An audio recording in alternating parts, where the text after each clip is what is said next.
What's up, y'all? While we are still in the lab getting ready for season 2 and beyond, coming to you starting January 8th, yes, right around the corner, I wanted to drop in a little bonus episode.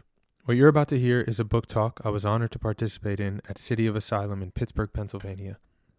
City of Asylum is this incredible organization that grants asylum to artists all around the world who are facing political persecution. This place is incredible. This place is medicine. And later in the season, we will have an episode all about them, their model, and their artist. But in the meantime, enjoy this beautiful discussion with their community. Love and blessings, and I'll talk to y'all soon. Peace. Welcome to City of Asylum. City of Asylum builds a just community by protecting and celebrating freedom of creative expression.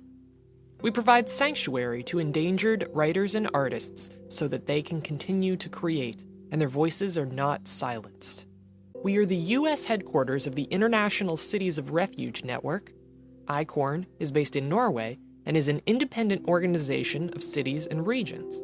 They offer shelter to writers and artists at risk, advancing freedom of expression, defending democratic values, and promoting international solidarity. Hello.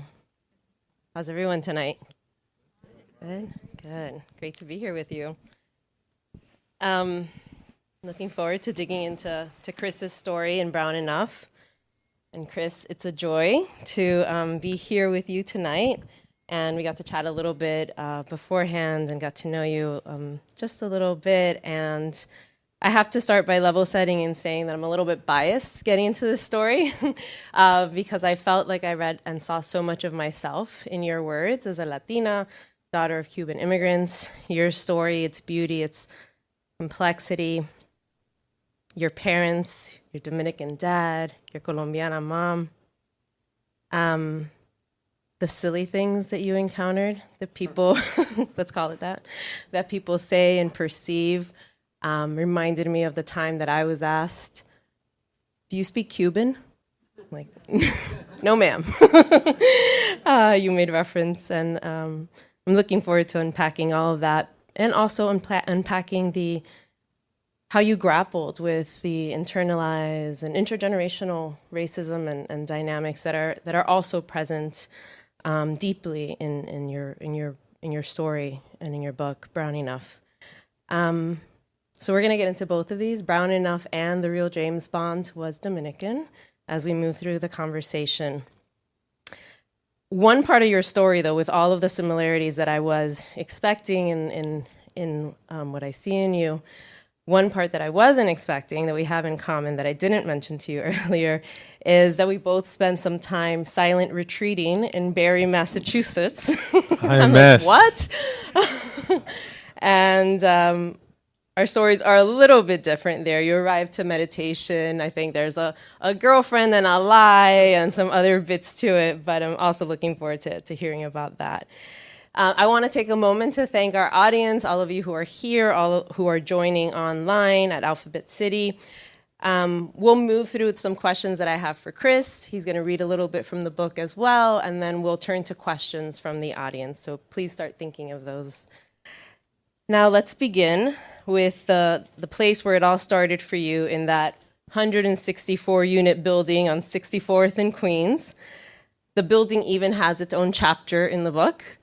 And I'd love to just get us going, Chris, with if you can read for us first couple of pages. Page 23. Yeah, so this chapter is called 10217 64th Road. That's the building I grew up in. My dad was the superintendent, and he had a big fat key ring with every single key in the building. That building was my family, the home where I watched my father throw a man through the front glass window because he was hurting one of the women in the building. He was defending his family. My family, our family, not by blood, but by home, by spirit. And the rest of the 160 families in the building backed him up immediately because that's what you do for family. You pray together when the man downstairs dies unexpectedly, or when the family in 2G needs you to make sure they don't open the door for their heroin addict son. You fight across the hallway when you want quiet. You fight very loudly, and then you gossip about it the next day with everybody. but also you connect tables across hallways, stacking tables like a snake that make it out the front door, connecting into someone else's apartment so that 60 people can share a Thanksgiving dinner. One that starts in one apartment for the first course, moves to a couple other apartments for the second, and then another for dessert. Yes, at my godfather's. In this building, my entire extended family had thin walls, big-ass mouths, and even bigger hearts. Thank you. Yes. That's beautiful, and I really love the way you weave in culture, the different families, how that building itself was part of the ancestor. It's its own character because it's home to all of these families that are both chosen family and birth family, and within that chosen family, you speak to the power of, yes, we can love our neighbor, even amidst sometimes chaos and loudness and beauty and all of this. You throughout the book, you bring in the term Latinidad, and you also introduced me to a term called bodies of culture. And you're weaving that in with your experiences. It comes up both in the parts of culture that you've embraced and the other parts, especially when contrasted with whiteness, and the ones that have caused pain. So I'm wondering if you can help to ground us on what you mean by these terms. What does Latinidad mean to you? What is bodies of culture? Yeah, so Latinidad to me, in general, Latinos have a issue going on right now. Are we Latine, Latinx, Latino, Latina? I don't think a single term could ever make anyone happy. Right, you're looking for one term that can possibly contain 26 different nationalities, hips, colors, flavors, food, styles. In general, I don't think there's a box that can contain anyone in this room. And so Latinidad was the term that I could feel comfortable with containing the multitudes. And a lot of that actually comes from my background in theater. I did a play called DJ Latinidad, which was 12 short plays written by different people of the diaspora, and it was beautiful, and it was everything from an elder to a 5-year-old who wrote one of the plays, and so that's the term that has sort of helped me understand my Latinidad, my Dominicanness, my Colombianness, my New Yorkness, my Queensness. And as far as bodies of culture, that's a term that comes from someone named Resma Menakem. Resma might have gotten it from somewhere else, but I heard Resma say it first. And the way I have come to understand it is whiteness doesn't want our color, it wants our culture. That's what it's always wanted, to commodify culture, to make money off of culture, to claim culture. And so bodies of culture is a sort of a binding word that I think is sort of everyone under the gaze of whiteness. Yeah. I think it's so interesting because you at different points in the book, you also talk about labels. Literally, you talk about like label making and the joys in the physical act of label making. And I think about also you ever had a label maker? It's so fun. It's amazing. It just prints everything you write. And you were going to town with that label maker. I labeled a spoon. I was like, this is my cereal spoon. And then on the other side of it, of how we lean into labels as adults, and how that can be both comforting but problematic, right? And how we can find safety in those labels, but also it can create further division. It was making me think of how in speaking to the binary. Oftentimes when we're talking about race and how that might focus on black and white, how you might know that you have this place and there can be safety in that sense of self of looking at things through this binary, but it's in that liminal space, it's in that in-between that's messy but real, where there's this actual beauty and depth and understanding. Yeah, I think that's why that's why I chose this word brown. Like it's this, I grew up in Queens. You're going to hear me say Queens a lot in my life because it is it's such a powerful place, y'all. It's home to 138 different spoken languages. I can maybe name 30. You know, it is the most diverse place in the world, Queens, New York, and that's not like an exaggeration. It's the most diverse place in the world. So I literally grew up in what we call the melting pot, you know, and I had friends from all over the world, and I didn't know that wasn't the norm. And yet we were, even as young people, trying to claim our difference. But I was like, nah, bro, like Afan, you know, like my South Asian homie, like we the same, like we're in this thing together. My Jamaican friend over here. And so brownness felt like the term that blackness has always had, where blackness is like, yo, you're black, come here, I got you. And brownness hasn't had that, you know, especially amongst Latinos. They're like, you're Mexican, you're Cuban, you're Cuban. You know, in Hollywood, if the Puerto Ricans get a show, then the Colombians are like, where's my TV show? There is a lot of this idea of zero sum. Like, if you get a piece of the pie, then I don't eat today. And what I'm hoping to do by claiming brownness, or body of culture, or anything that's a little more fluid, that's not just this or that, yes, no, right, wrong, but this middle fluid space is saying there's room for all of us to eat. You know, when we work in more of a collaborative way, we all eat.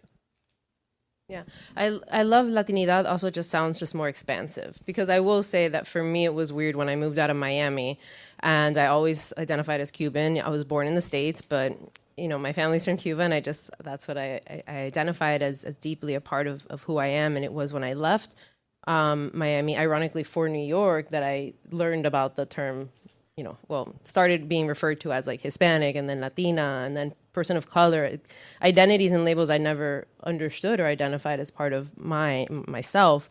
And in the ways that that's unlocked some things for me, but then also helped me return. And I want to get into, there were two figures in your life. I want to get into the inspiration, the broader inspiration of Brownie Enough. But there were two figures that particularly jumped out to me that seemed to play an incredibly important role beyond family. Two men who have had a lot to say about the role of racism in our culture, communities, and our country. Your encounters with John Leguizamo and Ta-Nehisi Coates seemed to change your life. Seeing John on stage in Freak, someone you could identify with, who was transformational in charting your path, seeing him meant you could now see yourself. And in contrast, your quick but profound exchange with writer Ta-Nehisi Coates in an intimate gathering in downtown LA lit a different type of fire. And it reminded me of, in Spanish, we say, le echó leña al fuego. He added fuel to the fire. The fire was already in you. But when he said those three words to you, not in it, this seems to have revealed something deeper in you, and in response helped give birth to Brownie Enough. Curious, yes. Yeah, please. I'll give some context. Yeah. I was at a gathering in downtown LA, kind of like this. Ta-Nehisi Coates, y'all know Ta-Nehisi Coates, has been referred to as our modern day James Baldwin. And it was Q&A time, like it will become Q&A time. And I raised my hand and I said, you know, as a young Dominican Colombian brown kid from Queens, he was speaking about black and white, which he does. I said, where does that put me in the conversation? And he said, not in it. And then they took the mic and they went, and I sat down and I couldn't sleep that night. And I thought, not in it. I'm not in it. My mom's not in it. My pops isn't it. Queens isn't in it. Like, my building isn't in it. Where am I? Where are we? And this book was really born that day of what does it mean to be in it? What does it mean to be in the conversation in a black and white world when you identify not so clearly in any one direction? You know, how do we use our voice and our bodies? How do we take action? How do we show up in our fullness? When the world says you should try and, you know, especially in Latinidad culture, where if you can identify as white, you should try and push yourself towards whiteness, you know. And if you can identify as black, you should try and push yourself that way. And there are so many people in the middle who don't know where they stand. And so that was that. Those were the three words, not in it. And so I went in search of what it means to be in it. Yeah. Where do you see yourself in relation today with both of those figures, both of those moments? I mean, they happen. Gratitude. Yeah. Tremendous gratitude. Like even in the book I say this, I do not think Coates was wrong. Or rude, or like, I think it was just like, that was an honest, genuine answer. We live in a black and white world. It's just easier for a lot of people's brains, like, to see he, she, or yes, no. Like, that's why I think fluidity is such a beautiful concept, because I'm telling you, it's like, some people are like, you can be two things. And I'm like, yo, you can be 40 things, sweetie. Like, you can be 50 things, right? We have multitudes in us. And so I have so much gratitude for him saying not in it, as I come to understand my own every day, my own in itness, my own value, my own worth, my own enoughness. Yeah. Are there any other points of inspiration? You have these two figures, but maybe if you can bring a little bit to life and into the room, your dad, your mom, and how they help to inspire. Yeah, I'm a little obsessed with my pops. We fight a lot, but I'm obsessed. That's how it works. My father is a master manifester. He would never call it that. He was he was vision boarding before anyone was vision boarding. Like before Martha Stewart ever made a vision board, my dad had everything he wanted to become in the basement. Like he had this board. And in the play that we're doing at City Theater next month, Real James Bond was Dominican. A lot is about my father, because I see my father a lot in this Dominican man James Bond is based on, which I can read a little from that, from Rubirosa.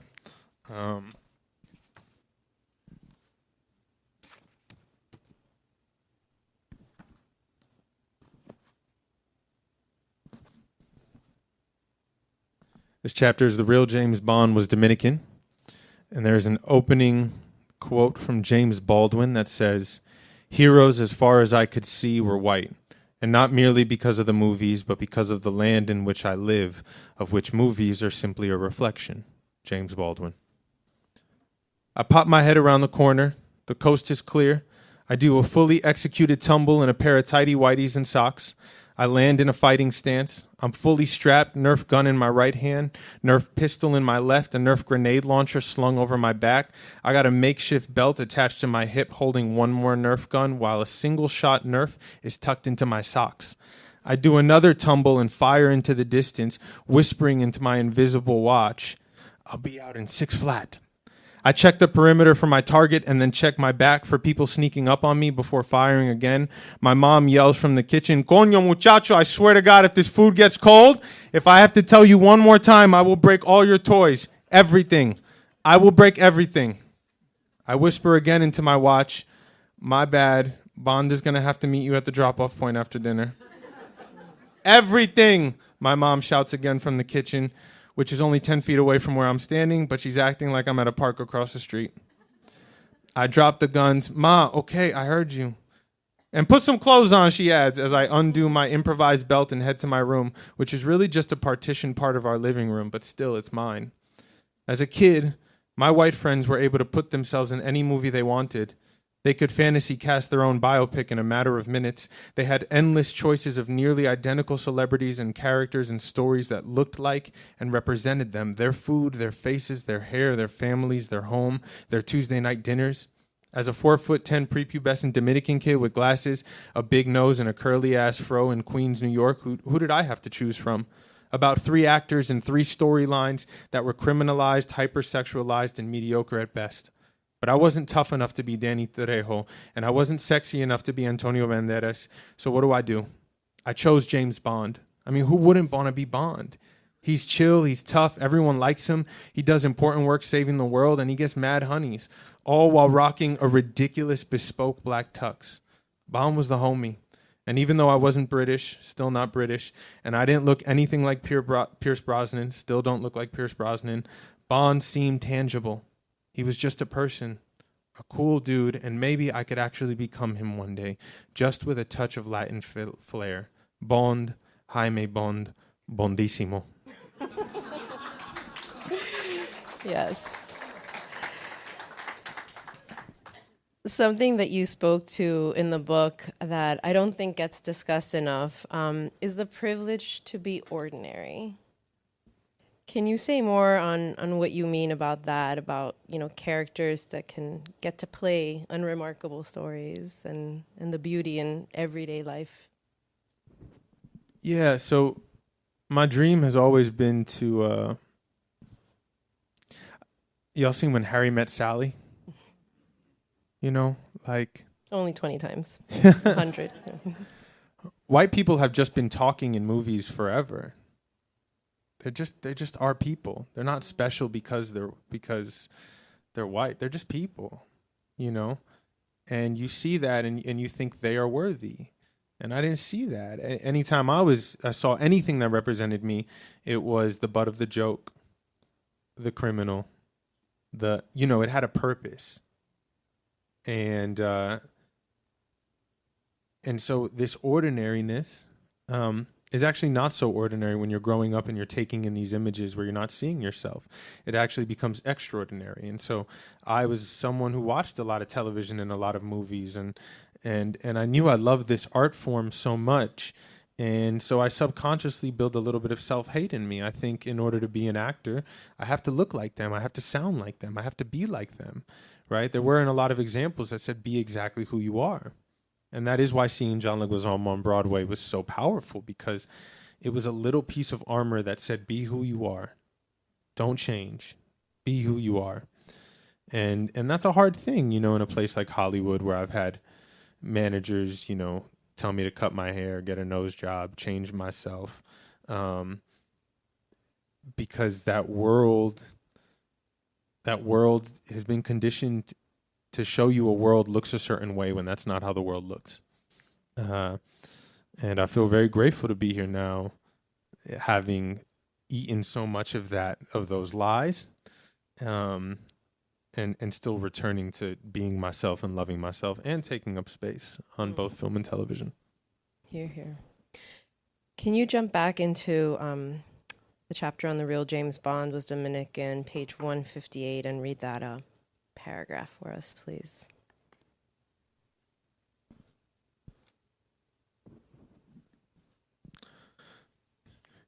She really killed it with the post-it notes. Makes my job very easy. Thank you. I want to be James Bond, but I'm not Roger Moore or Daniel Craig. I'm Rubirosa. I'm a Dominican. I'm Colombian. I'm louder than the Brits. I'm like real loud, especially during a game of dominoes, especially at a party. My coffee is sweeter and blacker. My music has more rhythm, more drums, more hips. My food is spicier. My land more biodiverse. My people are salt air and sun-filled, not sun-shy. I love being brown. I think where and what I come from is beautiful, strong, fun, and yet in media and culture, I have no evidence that being brown is a good idea. Now, Porfirio Rubirosa was strong and beautiful and many things. Can you tell us what surprised you the most as you were digging into his story? Where to begin?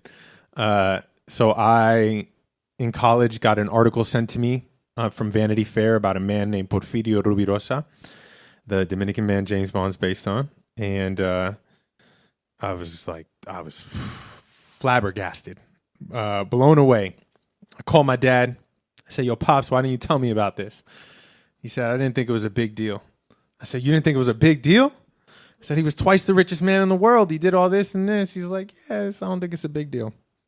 And I went down the rabbit hole, and I discovered a man who was everywhere. I mean, he was in Hitler's Germany and Fidel's Cuba and best friends with Sammy Davis Jr. and Frank Sinatra, and running guns for Meyer Lansky. And, he was also and he was a race car driver in a Polo, and he flew B-52 bombers for fun. I mean, legit, most interesting man in the world type stuff. Also wildly problematic, and as a partner and as a lover. And And so he became this symbol of everything I wanted to be, and later everything I didn't want to be, everything I was afraid I was becoming. This is a man who in the 1940s was changing his body, staying out of the sun, whitening his skin, getting a nose job, to be accepted, to be loved by who, right? And I just saw so much of myself in this person. People in college started calling me Ruby. I won a teddy bear at a fair. I named it Ruby. And it really took over my life. Yeah. One more excerpt, please. Page 164.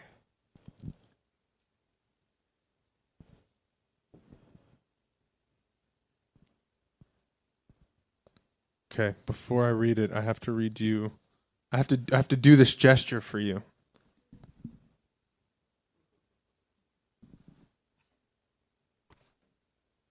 A friend of mine called me out on it during a coffee date. Why do you always do that thing with your nose?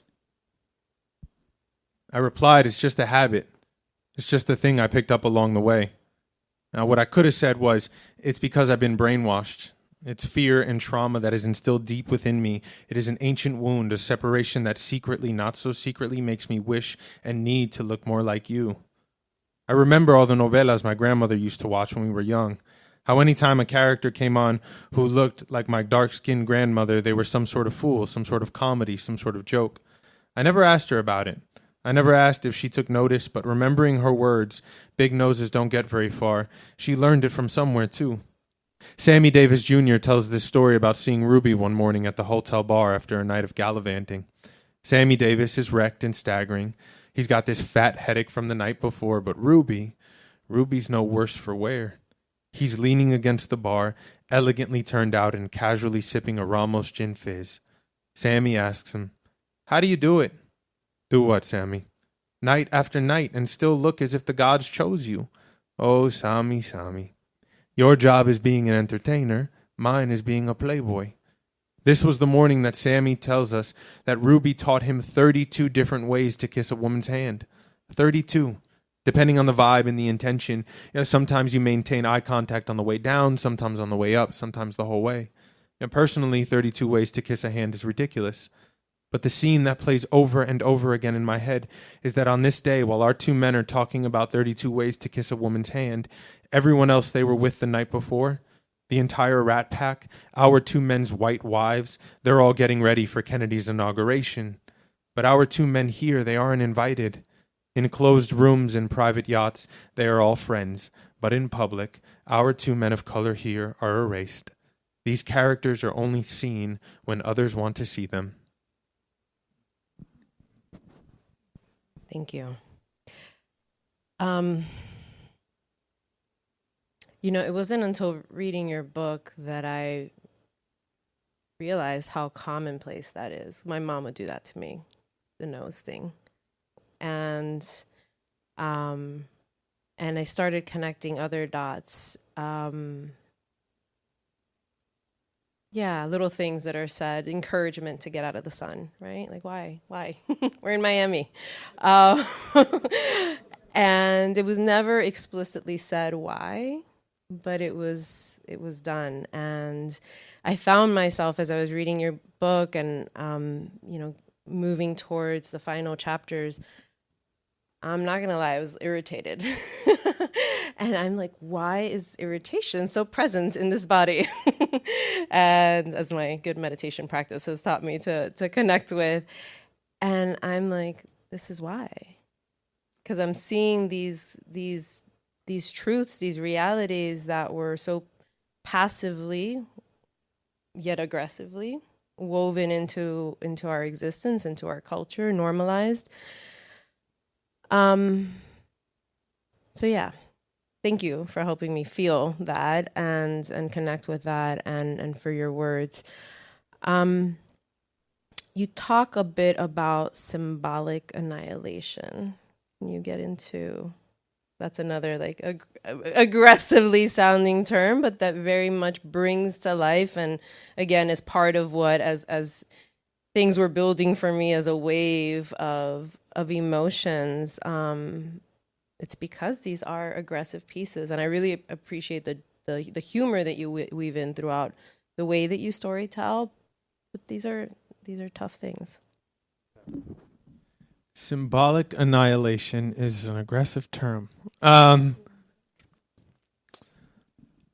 relate symbolic. I'll talk about another chapter in the book. My favorite chapter is called The American Dream. It's about my battle with student loans for going after the American dream. You know, a dream that like says, go get the best education and then I will punish you for going after it. With loan payments more expensive than your rent. I believe we live in a world, systems are real. There are societal systems, and I believe we live in a world, you know the term also-rans? So in a horse race, there needs to be a winner, but you need the also-rans. You need other people to run. And I think this country is very good at creating also-rans. They don't want winners. They want you running. They want you running with the idea. You know, what is that, James Baldwin? He says, like, we are born on a treadmill running with no shoes, while everyone else gets to pick if they're going to go on and take a lap. And so systemic annihilation to me is looking at these systems, all these systems that exist, and seeing how they don't want us to succeed. They don't want us to have liberation. They don't want us to be able to take up space, to use our voice, to own beautiful buildings and property, and that's not true of every human being on this planet. I think this space is really representative of what is possible. But I think overall it is really important to challenge these systems that have been designed for a certain person and are still run by a certain person, a specific sort of older white male, if we were to call that person. Yeah. Thank you. I'm going to have my last question for Chris, but we're going to turn it over to you after. So please do think about how you'd like to engage, whether you're joining us online or in the room. As I was saying, you bring a lot of, and as we've heard, a lot of humor into your work, a lot of joy. But again, the reality is that this is really, really hard. The fact that these are still hidden stories and truths that are lived and that we're challenged by every day in our communities. This isn't a distant past, particularly when we're talking about Black and Brown communities. You speak a bit about some of the human losses that you face, but I think another part of the narrative is that, again, was building a lot of reflection and emotion for me was the different ways that we are constantly experiencing grief.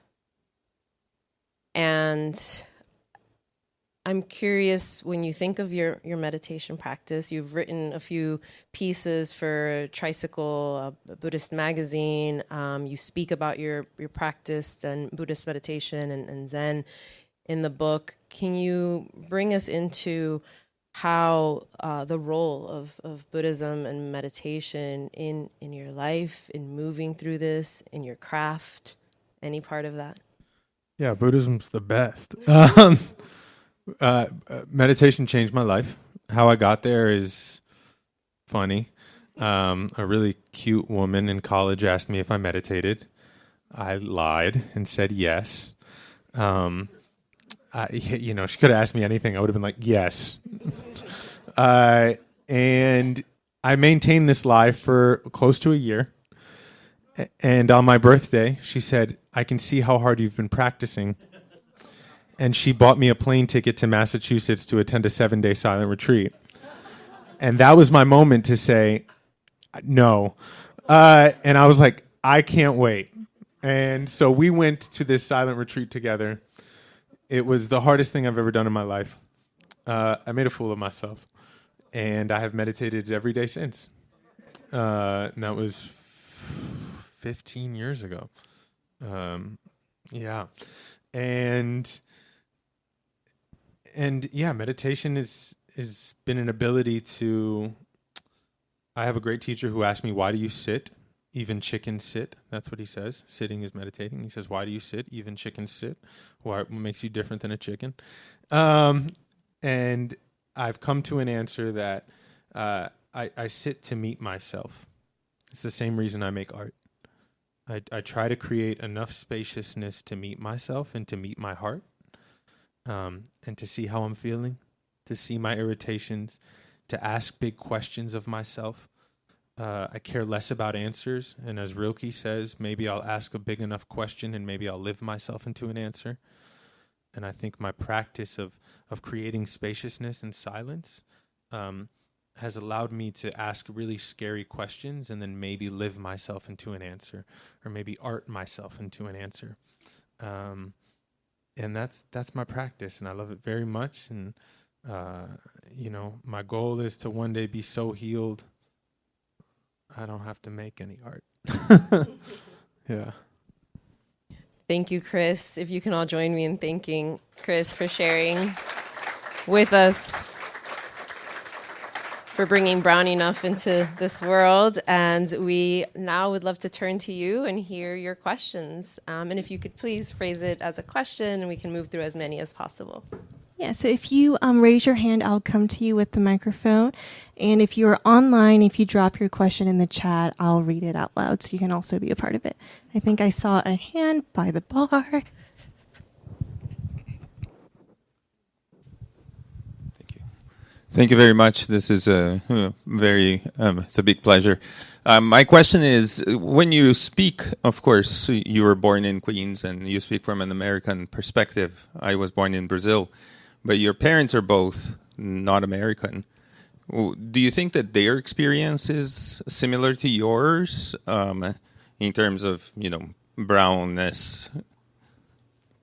And yeah, so I think the other part is, have you lived abroad, and do you have that experience? I lived in Serbia for a year. That was weird. It was great. I had the time of my life. My parents, I talk about my parents a lot.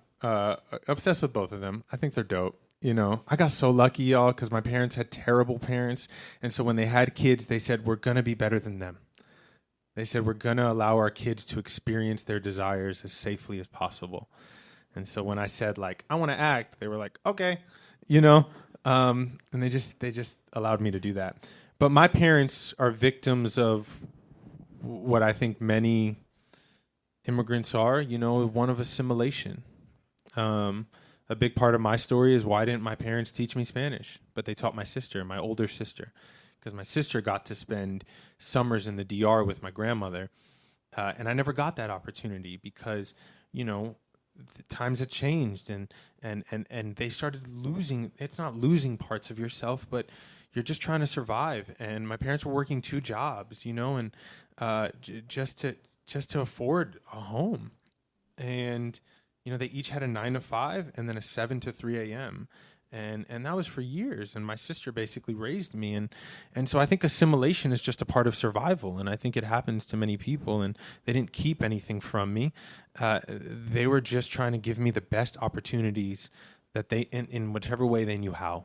I think all parents are doing their absolute best with what they have. And so I thank them. And I know that they were in their own struggles. A big part of the book and the play is, when my dad was like, I'm gonna buy this house, I'm gonna sacrifice, I'm gonna do this thing, and his family said to him, what are you trying to be, white now? Which is really just a comment on power, right? It's like saying, what are you trying to have power now? Yes. Yeah, for sure. So this idea of, my parents dealt with a lot of assimilation and questions about culture. Bless you. I just got to take my mom back to Colombia. I flew us all back for my birthday. She hadn't been back in 20 years, and when she became an American citizen, at that time she had to give up her passport. And as soon as she got back, she went to the Colombian consulate to get her passport, and they want to move there. Yeah. I have one online question, and then I'll get the question in the room. The online question is, As you've shared your book, have there been any surprises in how audiences have received your work? God. As I share my book, have there been any surprises in how audience receive my work? Yes. So the surprise is, it's funny. There is an idea that we do everything for our childhood selves. Like everything we do is for the inner child in us. When I wrote this book, I was never like, this is for my inner child. And lately, this book has become curriculum all around the country in high schools. In currently 5 different states, which is really cool. And I've been visiting all these high schools, and I've been meeting with all these youth, and it's so beautiful to watch them engage with this and to ask big questions of themselves and say, I didn't have the language to articulate this, and that feels really special because I did not have that population in mind, which is maybe why it works. And we have a question from the bookstore side. So you talked about your art practice, your art making practice, and your meditation practice. I'm curious about your joy practice currently. What does that look like? What a great question. I'm going to take your words as a reminder to keep practicing. I get caught up in the work, like I do have joy in my life, but I don't make it. I think it should be conscious. It could be conscious more. I get a little caught up in the making of things and in the ambition, which that has been my new work, is like, I do think the more we heal, the less ambitious we are. But I try to remember joy. I try to have a conscious observation practice of beautiful things that bring me joy. And yeah, I will just take your words as a reminder. Thank you. I do appreciate that you quote Ross Gay in your book, The Book of Delights, Master Around Joy. Yeah, so I think we have time for 2 more questions. I think we have an online question, and then we'll end with the question from the bar-ish area. So the online question is, I'll read that out. What have you found is the most effective way to deal with rejection and accept failure in spaces you've worked hard to get into? That's hard. That is a hard one. So I have soft skin, and people always said in Hollywood, your skin will toughen. It has not happened. I still take a no so hard, but that's why my art is so great, because I refuse to get hard. Like, I like staying soft. I like being moved. That's what makes me make art, is that I have the courage to be moved. I can only hope to move others if I have the willingness to be moved myself. And so I hate being said no to when I don't get a gig or something, or when a publisher's like, no. I can't stand it, but I keep going. My favorite definition of resilience is the ability to keep opening our hearts again and again and again. And I am wildly resilient in that sense. I will not stop opening my heart. I will keep opening my heart again and again and again.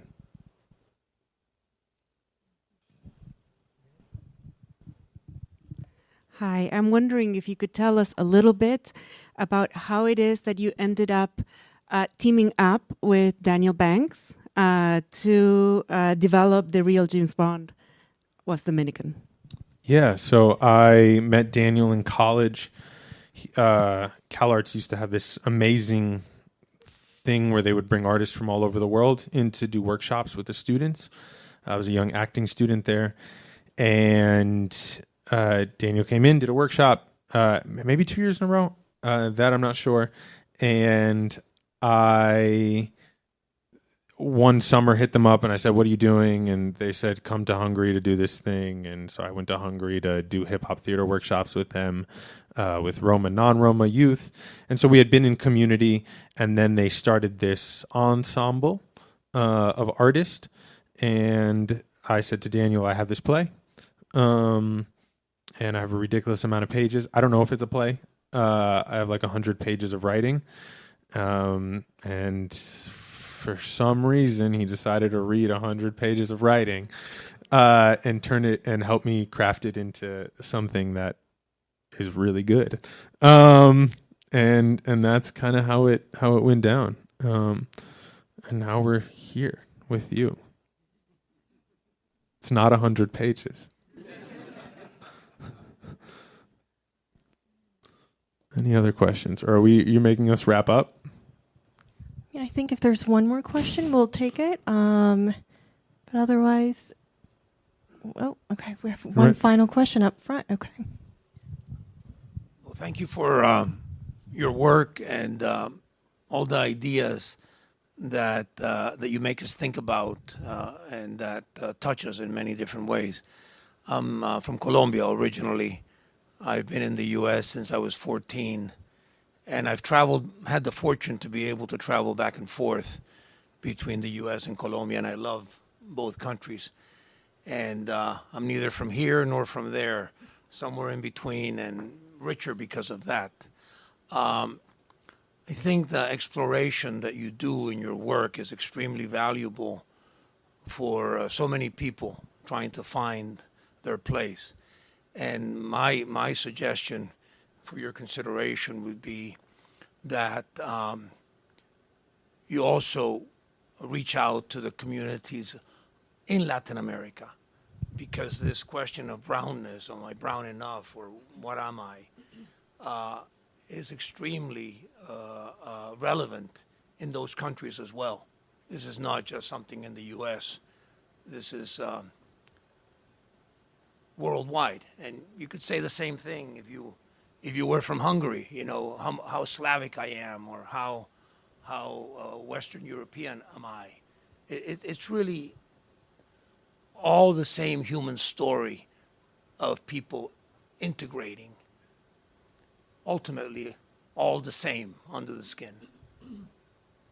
Amen. Everyone wants to be seen and everyone wants to belong. I believe that wholeheartedly. You know, we all want to walk into a space and know that we belong and know that we are loved and seen. And so, I love you. I see you. And I will be signing books. I got you. Thank you. Thank you again to Chris and to our partners that made tonight possible, DNA Works, City Theater, and City of Asylum. Let's give it up one more time for Chris.